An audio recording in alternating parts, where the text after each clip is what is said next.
Straight ahead on 12 News, from the roadside to people's yards, what has local fire officials so concerned? Then, prepared to battle the bug, the signs you may be seeing earlier than normal this year. But first, turning an unforgettable day of horror into a day of doing good. I think it's a great way to kind of remember this day and give back. 12 News starts right now. Hello and thanks for joining us. I'm Mike Johnson. And I'm Alexandra Renslow. Volunteers in Golden Valley are observing 9/11 in a different way by taking action. They tell our Renee Bonneau they're uniting to help each other just as so many Americans did 11 years ago. I need the first 8 people to grab a scale.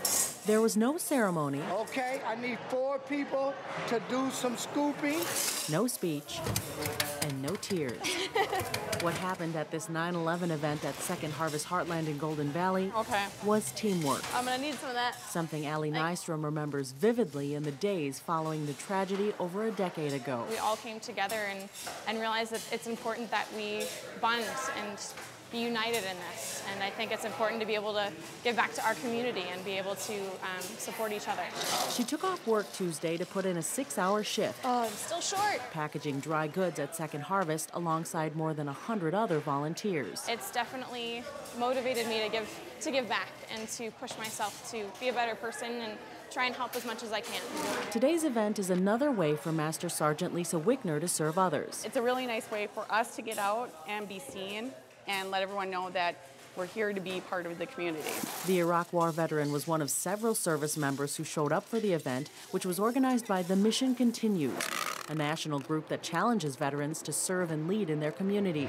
The organization says this day is about all Americans doing their part. We have military members and we have veterans and we have civilians just grouping together to have one good day of service, to remember why we're here and that the community needs to band together and be strong together. According to Second Harvest, 1 in 10 Minnesotans are having trouble putting food on the table. They say each 1.5-pound bag of food packed here will help. I think it's important that we do remember this day, but we also kind of move forward. In Golden Valley, Renee Bonneau, 12 News.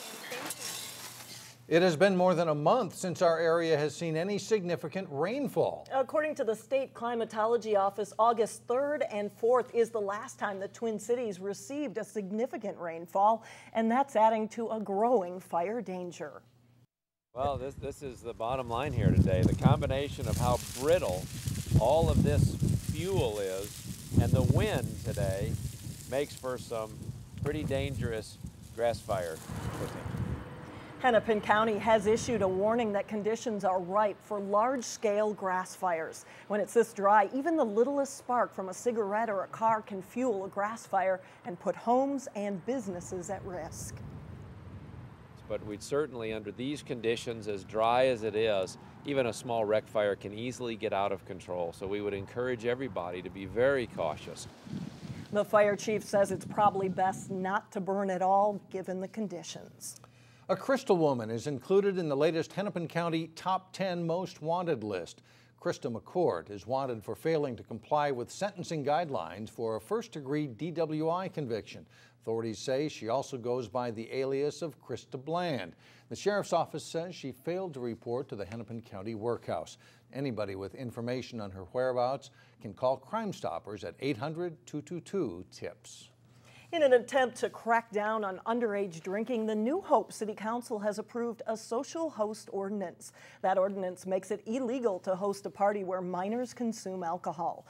Homeowners can only be prosecuted if they are aware that underage consumption is taking place. New Hope joins 88 cities across the state in approving a social host ordinance. Local cities are in the midst of approving preliminary budgets. Because assessed home values have gone down, most homeowners should see a decrease in city taxes. In Brooklyn Center, the city approved a maximum tax levy increase of 2.6% over last year. For the median valued home, residential homeowners would see a tax decrease of 6%. That number could decrease even more once the city approves its final budget. In New Hope, the maximum tax levy would go up 3.7%. And for the median valued home, city taxes would go down at least 6%. In both cities, commercial property and multi-tenant apartments will bear a larger portion of the property tax pie to make up for declining values of single-family homes. More of us are walking in the metro, whether it's for exercise or just hoofing it to the grocery store or to work. And Hennepin County wants to continue that trend by making certain that areas are more pedestrian friendly. Walking is up 18% in the metro since 2007. The increase makes pedestrian safety, especially along county roads, a key issue. Hennepin County is developing its first pedestrian plan, and they're visiting area cities for your input. The plan could ultimately lead to more sidewalks and pedestrian-friendly building projects. It's important for people to think about where are the places that you do walk, what's good about them, where are the places you don't walk, and why don't you walk. The public can offer input tonight, Tuesday evening at New Hope City Hall, or on Thursday evening at Brooklyn Park City Hall. Well, still ahead, something all of us should think about doing as summer turns to fall. That's coming up next in Health Check. And then later in sports, it's a great turnaround this fall for the Champlin Park boys soccer team. But first, reflections on the 11th anniversary of 9/11. When I turned on the TV, the first thing that I saw was the second plane crashing through the building. And my brain doesn't understand what was going on. I think we're much more vulnerable than we used to think we were. I think we didn't worry about that. That happened somewhere else, those kinds of things. I think it made people more aware of people, of different cultures, of different everything, as far as being more receptive to people and acknowledging that just because there's one bad apple doesn't mean all of them are bad. I don't see people feeling that closeness like they were back then. But I was able to find love a year ago, and I met a woman, and we ended up getting married on 9/11. So, you know, to take a tragic memory and make it a positive one, and, you know, because you keep moving forward in life. Lunchtime has never looked better for students at Champlin Park High School. Students and staff returned to a renovated cafeteria and a new way of serving lunch. The new cafeteria has more lines for students to get served, and cooking staff no longer has to wade through students with hot pans to refill serving dishes. Now everything is now conveniently refilled from behind the food bars near the kitchen. I think it's great. I really think it's great. I think it looks really good. It looks more inviting than the other system. It was 20 years old. So it looks nicer all the way around. It's just a much better experience, I think, for the kids. The food is also displayed in a more attractive way, and the $1.4 million lunchroom makeover came out of the Child Nutrition Program budget. As school starts, so does another flu season. State health officials say it is no longer just high-risk groups that are encouraged to get flu shots. In today's Health Check, Elaine Cleveland explains why. As soon as we get it, you get a full year worth of protection once you get the flu vaccine. Take a trip to the local drugstore, and already signs are up alerting people to the fact that flu shots are here. Yeah, we started giving the flu shot probably middle of August once we got the vaccine in. At the time, we didn't have many people come in. A lot of people feel like middle of August is a little early. State health officials admit it is earlier than normal, but that's because manufacturers are producing the flu vaccine earlier every year. Well, it is a little bit earlier than normal. Jennifer Heath with the Minnesota Department of Health says that's a good thing. It gives us a lot more lead time before flu disease starts circulating to get everyone vaccinated. So it's a good idea to get your flu vaccine as soon as it's available. Manufacturers will produce more than 146 million doses of the influenza vaccine this year. And for the third consecutive year, officials with the Centers for Disease Control and Prevention want nearly everyone to take it. This is the third year of the CDC's universal recommendation. And what I mean by that is that everyone aged 6 months and older should be getting vaccinated against the flu. Do you get a flu shot every year? I do. That's mainly because they don't want healthy adults spreading the flu to more vulnerable populations. All right. Pharmacist Sarah Moline from the New Hope CVS is happy to do her part to keep people healthy. No appointment is needed. We have, both pharmacists that work during the day are immunizers. So you come in and usually takes about 15 minutes. A small price to pay for a shot that could help you avoid serious health concerns. It's estimated that about between 3,600 and 49,000 deaths occur each year from the flu, so anybody that's able to get it should. In New Hope, Delane Cleveland, 12 News. Coming up, a stamp of approval for some local wildlife artists. Plus, coming up in sports, I'm Jay Wilcox. We're in Brooklyn Park for a look at the Park Center girls soccer team and a special event they have coming up tonight. John Jacobson with sports now, and for some soccer players, it's not just all about soccer, right? A little beyond that, and then more of a community event tonight for Park Center's girls. Besides working on their soccer skills, the girls in the Park Center soccer program are raising money and awareness in the fight against breast cancer. That's where Jay Wilcox is standing by as the Pirates get set to host district rival Osseo in a pink-out game. Jay? Thanks, John. And we are with Raul Garcia, the first-year head coach for the Park Center girls soccer program. And tell us a little bit, Raul, about what's going to be happening tonight in relation to breast cancer awareness. Well, tonight, you know, we all know women in our life, our sisters or grandmothers or aunts or anybody, you know, that has been affected by breast cancer and stuff. So we just wanted to bring awareness to it. 3 months ago, my sister got diagnosed with cancer, and that's why I have a shaved head, just in honor of my sister Denise and other women in our lives, you know, who have touched us. And you know, we're on Channel 12, and it's going to be televised, and it was a great opportunity for this to happen. So it's a great marketing tool for that. So thank you very much. And what are some of the things that the players or the team is kind of participating in with it? Well, our girls are wearing, I got them all pink shoelaces. They're all wearing pink shoelaces and pink headbands, and our goalie's wearing all pink. And our substitutes always wear pennies, and they're all wearing pink also. So, and it's also a pink out, so we're hoping all our fans show up in pink T-shirts and stuff for support of breast cancer awareness.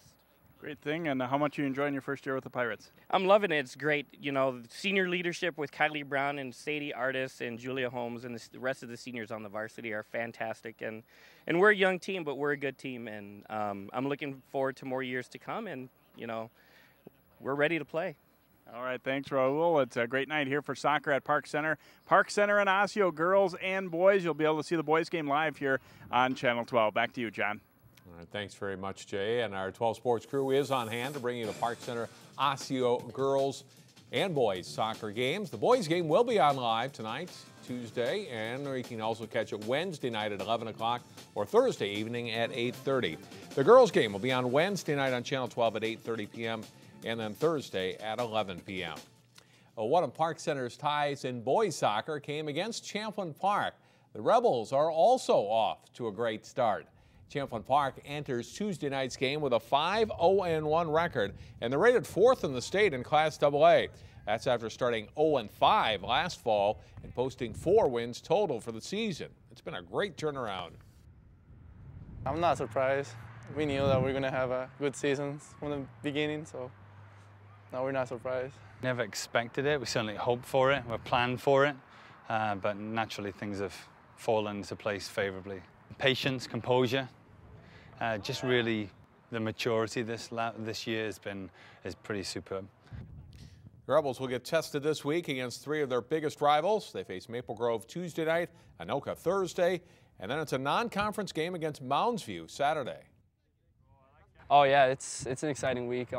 We got Mounds View. He's the coach over there is actually my summer team coach, so got a little rivalry there, and I know the captain of Maple Grove, so. Yeah, it'll be an exciting week. We'll have highlights of the Rebels game against Maple Grove Wednesday starting at 4 o'clock here on 12 Sports. Sisters Brooke and Courtney Evenson are 2 of the best high school swimmers in the area. The Armstrong student athletes are featured on this week's Sports Jam show on Channel 12. Here's Jason Milillo with a clip from that story.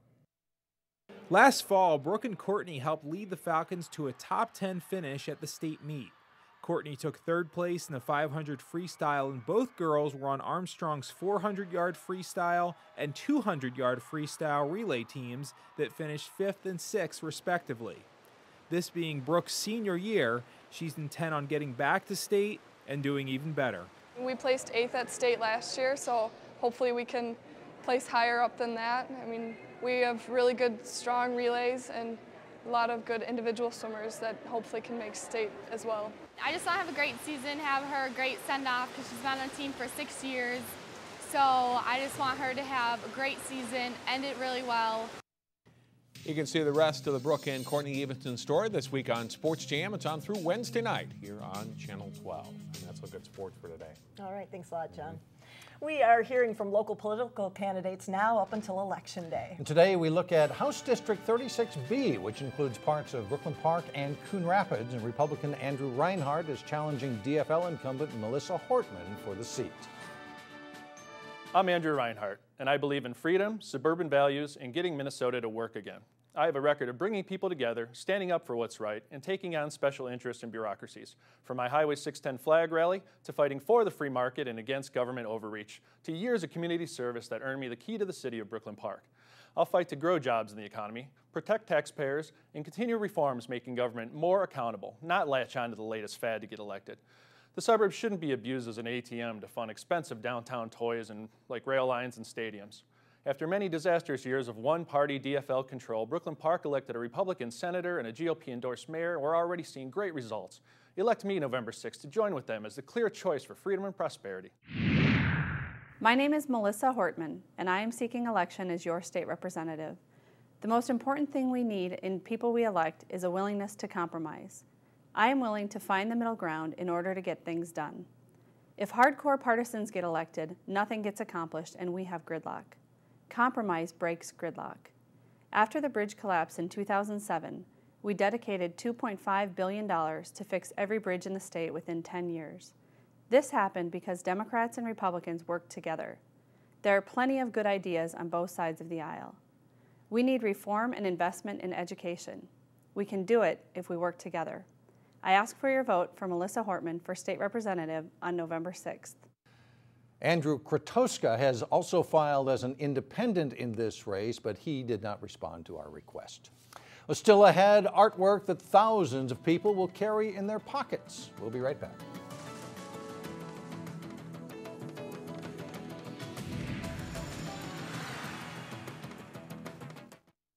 Minnesota duck hunters will be carrying the artwork of a West Metro artist in their wallets next fall. David Chapman of Minnetonka won the DNR's duck stamp competition for 2013 with his painting of a northern pin-tailed duck. He also had the winning painting in 2005. Stephen Trofka of Maple Grove placed second in the competition with that painting. First place painting will be converted to a stamp, which all Minnesota duck hunters are required to buy. It generates about $700,000 a year for waterfowl projects. And I don't know much about a pintail duck, but that looks pretty real, doesn't it? We have a history of good artists in the West Metro. We certainly do. That's it for now. Thanks for joining us, everyone. Community Corner is coming up next.